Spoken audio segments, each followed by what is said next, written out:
welcome back to the Azar Pixel channel. Today we're repairing a Martin matte quantum profile light. The particular repair requires a color flag replacement. It's a delicate process, so we have to handle everything with care since the flags are fragile. First, we carefully remove the broken flags.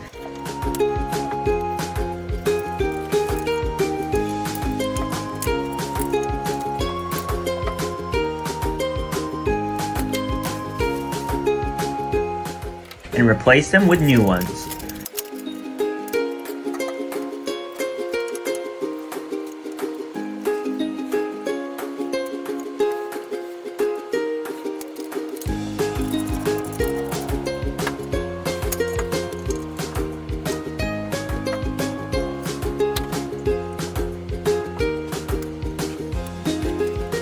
Then we reassemble the light's internal components.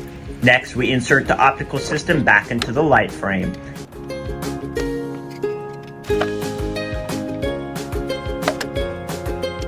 After that, we run a test and it's all fixed.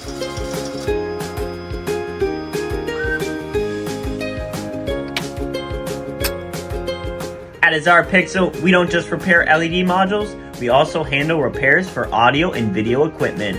Book a repair with us today. Visit our website at www.azarpixel.com or give us a call.